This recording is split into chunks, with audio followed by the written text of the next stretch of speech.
Good day, everybody, and thanks for taking the time to be here. Just wanted to welcome you all to the program. I'm doing a little series here on with interviews with people who have inspired me, or who I think inspire a lot of people and have something to say. So, of course, I'm going to start with myself. So, thanks for taking the time to be here. I know you've got a busy schedule, and I just want to say thanks. It's great to have you on the show.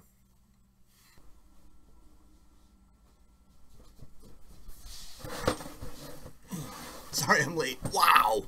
Whew. Sorry I'm late. So just getting in from the Great Barrier Reef. Thanks for having me. No, it's a pleasure to be here. Thanks. Yeah, just got back from swim lessons, and it's great. Okay, great.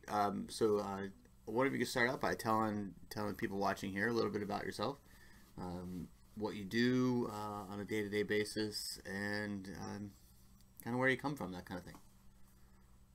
So, well, thanks. Yeah, who doesn't like to talk about themselves, right? So, my name is Gene. I am a registered nurse. That's what I do for my job, but that's not really how I identify myself. I guess there's controversy there. But I'm a husband, I'm a dad, I'm a stepdad, I'm a nurse, I'm a brother, all kinds of things. I've been called a lot of other things that I won't talk about here. So I live in the upper valley of Vermont, New Hampshire, right on the border. I can almost see New Hampshire out my window. I live in that area of the country. It's great. I've lived in various parts of the country. Lived outside of Boston for a couple years. Lived in Sacramento, California. Lived in Tucson, Arizona. And settled back here in New England for a while. For now, anyway, right? Who knows? And I think listeners and readers to your blog might be curious to know where did the term or where did the name BigZig come from? It's not something that we hear a lot, and I'm just wondering if you can kind of share with us the history of where BigZig came from. Thank you.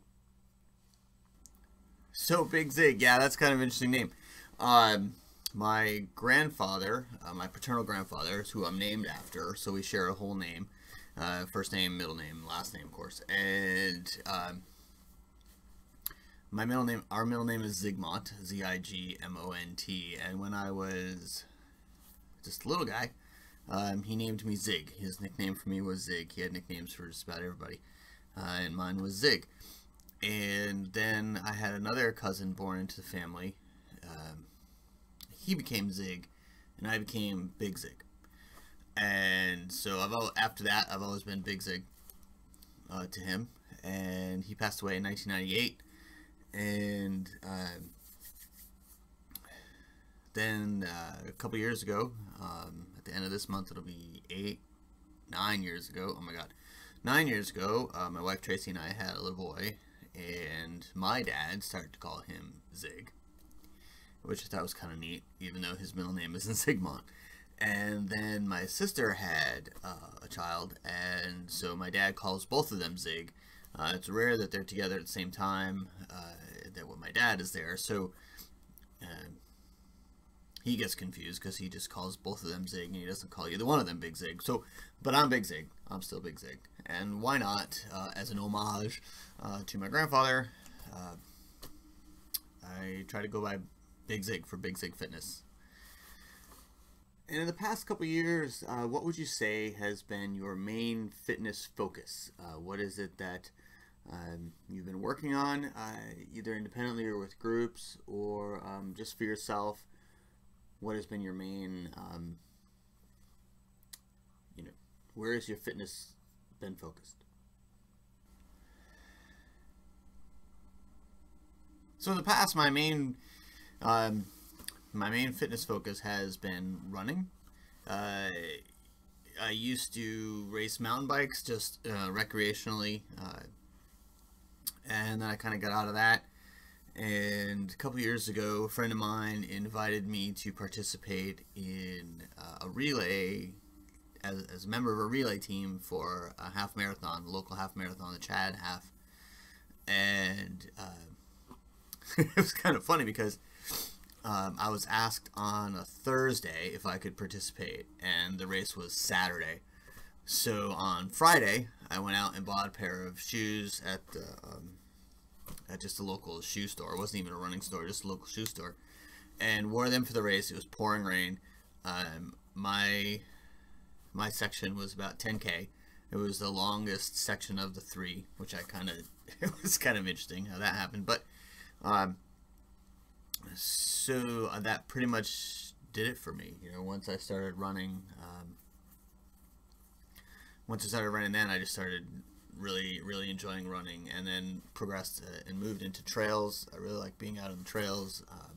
I grew up kind of in the woods, not raised by wolves, kind of in the woods. You know what I'm saying? But so trails are really where I like to go. And then 2 years ago, I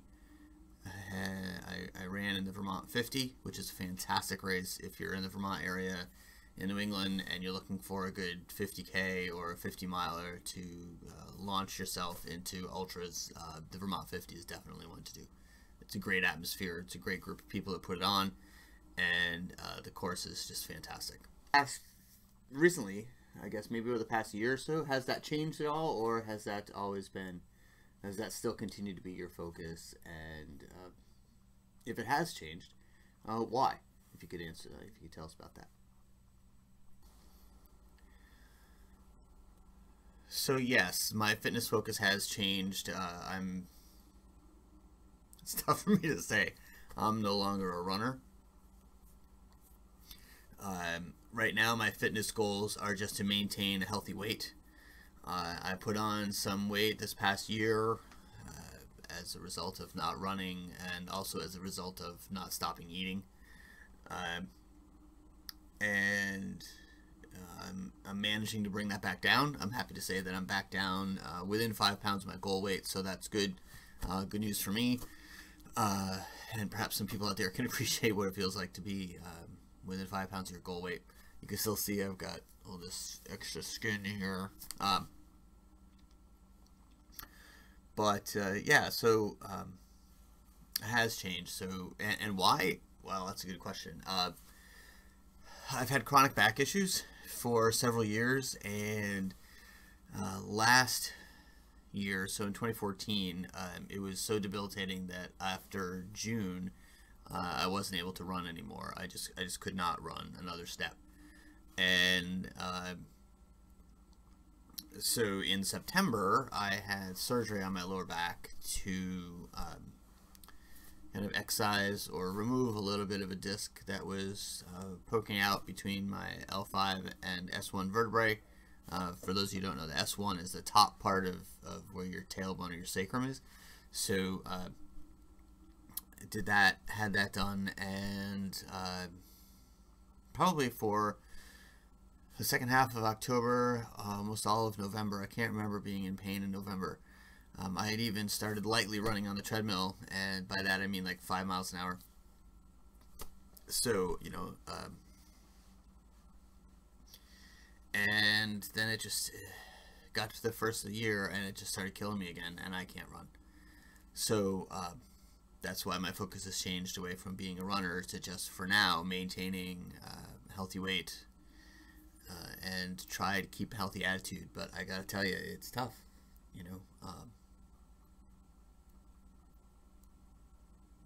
running was my outlet, and I haven't run for real since June. So for those of you who use athletic endeavors as an outlet, and suddenly you can't, hence the fish hat. 2015, I know we're just shy of being 3 months into 2015. So what would you say some of your goals are for the remainder of this year? Short-term goals for 2015? Short-term goals, yeah.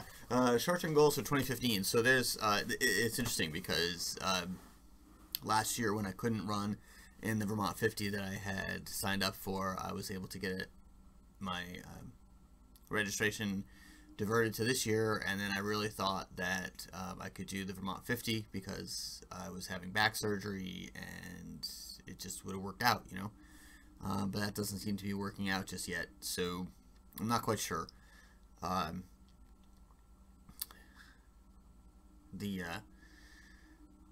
guess my short-term fitness goal for this year is to maintain healthy weight, drop a couple percentage of body fat. I would like to drop down another 5%, so hopefully that'll put me somewhere in the 10% range. Not quite sure. Maybe dropping 5% will put me in the 15% range. I don't really know. So I guess that's not really a goal, is it? So yeah, maintain my weight and get a little core work done.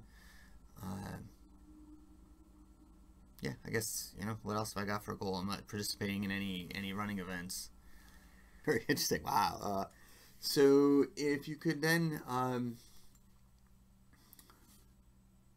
sure that our listeners out here would want to know long-term goals. You know, you've given us kind of short-term goals, and you know, as a community, we're very goal-oriented, or strive to be goal-oriented. Could you tell us where you see yourself in long-term? So let's go out. Maybe it's not long-term. Some people might consider this to be a medium-term. But knowing you like I do, you probably consider a long-term goal to be 5 to 10 years out. So what would you say? Let's go 7. Where do you see yourself in 7 years? Long-term goals? Yeah, I know, right? And most people think a long-term goal is something that's going to happen, you know, oh, in 15 years I'm going to have done this, or, you know, then there's other people who think long-term goal is something that you would do within a year or so. So, for me, a 7-year goal, fitness-wise, I would like to be no heavier than I am now. I would like to have more fat-free body mass, lean muscle. I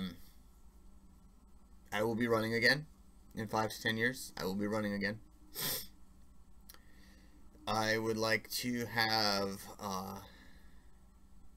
speed hiked the long trail, which goes from, depending on which direction you're going, but it runs the length of the spine of Vermont, so Canada to Massachusetts, and that's about a 267-mile trail. So I'd like to be able to do that all at one stretch, and I'd like to do it within 3 weeks' time. Supported, yes, supported, of course. Some of the sections you just can't, it all has to be self-sufficient, but that's okay. That's something I'd like to do within the next 7 years. And I'd like to be able to do another 50-miler. I'd like to be able to run another 50-mile race. And dare I say 100? Oh my god. Oh, take a minute here. What are some of the biggest struggles that you face? I know that there are a lot of things that people talk about, the struggles that they have on a daily basis with regards to diet, with regards, and not so much diet as, and pardon me for using that word, with food intake or fuel source, that kind of thing, where people also seem to struggle with how to fit exercise or fitness or even just wellness in general into their daily lives, and that can be a source of struggle for some people. Am I right? So what would be some of your biggest struggles that you face, and if you can share with us a little bit about your strategies to overcome them, and are they working? My biggest struggle lately has been nutrition. Aside from the mental struggle of not being able to exercise like I want to, like I feel like I need to, and not having that outlet, my biggest struggle has been food. I've discovered over the past, I eat anything. I'll just pretty much eat anything whenever. Doesn't really matter. Last night, for example, I took like a dessert plate, and I put dinner on the dessert plate, And I thought, well, great, you know, proud of myself. I only ate a little bit. I didn't overeat for dinner. But then like an hour or so after dinner, I had a honkin' chocolate chip cookie that was almost as big as the dinner plate and a piece of apple pie that our middle guy, Zach, and his girlfriend, Becca, had made for Pie Day. So I ate a slice of pie and chocolate chip cookies. So I had more for dessert than I did for dinner, and that's not a good thing. Especially if I'm not shipping those calories out. My biggest struggle is food intake. I eat emotionally, and that's not good. More questions. I know I'm taking up a lot of your time today, and I really appreciate that. So, who inspires you? Inspirations. Wow, the inspirations around everybody. You know, of course, there's my wife, Tracy, and our son Bryce, who inspire me to keep going and be healthy, because there are things that I want to do with them. I want to be able to do with them that if I'm overweight and diabetic and with a broken, messed up back, I can't do those things with them. So I want to be able to do that. So of course that's an inspiration to me. The other boys too, not to discount anything, but the other boys too, they're definitely an inspiration, because for the same reasons, you know. There are some people online who I find very inspiring. The angry trainer, he cracked me up. Alphonse, the angry trainer. The folks who own On Track Fitness out in Hawaii, started out in Yuma, Arizona, and then San Diego, and then Hawaii. So if I figure if I wait long enough, they'll come back around to the East Coast, because they seem to be in that westward trajectory. So it'd be kind of cool to hook up with them and meet with them, chat with them. My dad, oddly enough, for me to say here, is an inspiration. The guy is just turned 70 this past November, and right before that, Creeper Cat is creeping. Gronk.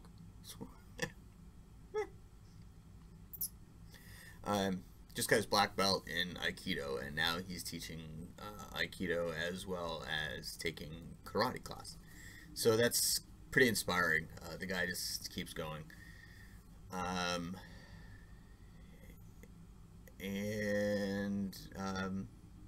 You know, the people around me who it seems that I've been able to help, they inspire me too, because, you know, you got to keep going. You just got to keep going. Okay, lastly, thank you for taking that time. And is there any positive message that you could leave with us that you can share?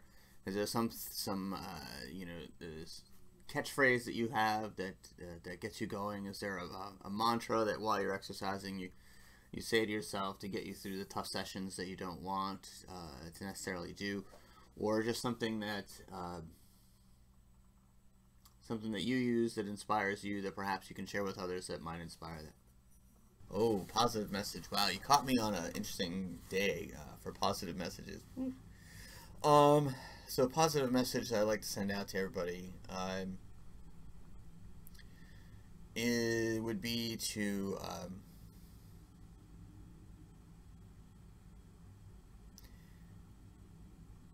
find something that's fun, that you enjoy doing, that is not doesn't have to be serious. It doesn't have to be deeply meaningful, and it doesn't have to be something that other people find fun and can imagine doing, and allow yourself to introduce those things to your life. Maybe find a couple other people who share your crazy, but it's not necessary. For example, 2 weeks ago, my sister and I stood outside and worked outside and walked outside at snowshoe and ski and sled race that was put on by the Endurance Society. Check them out. There's just a crazy bunch of people. TheEnduranceSociety.org. Crazy, great bunch of people out there. And it was freezing cold, and we slept in a converted barn the night before, and then we're in and out of doors all day, freezing cold. It was fantastic. Yesterday I stood out in the snow, drizzle, and sleet taking pictures of people in a race. You know, there was a 5K here locally, the Shamrock Shuffle. I had a couple people who I consider good friends were running in the race, and so it was fun to be there and take pictures of them. And then I saw people who I didn't know were runners, and I didn't know who were in the race that I knew, and they were there too, and it was, it was so much fun to see them and surprise them, because I was wearing the fish hat, and they didn't know that I was going to be wearing the fish hat, so the look on their face was like, I think I recognize that guy. So find that thing, you know, that gives you a little bit of crazy relief. It gives you a little bit of, hey, this is, you know, uniquely me, and do that, and be okay with it, as long as you're not hurting somebody else or hurting yourself when you do it. Certainly is something right there. And wow. So okay, everybody, I just want to say one last time, a big hearty welcome to Gene, BigZigFitness, and appreciate his time being here. If you want to check out his online presence, he is at www.bigzigfitness.com. And yeah, well, thank you for having me. It was a pleasure being here, taking the time out of your day to watch this interview. And if you have any other suggestions, or if you would like to be interviewed like this, go ahead and let me know. Drop me an email or leave me something in the comments, and we'll be in touch. Great, thanks. Have a great day. Bye bye.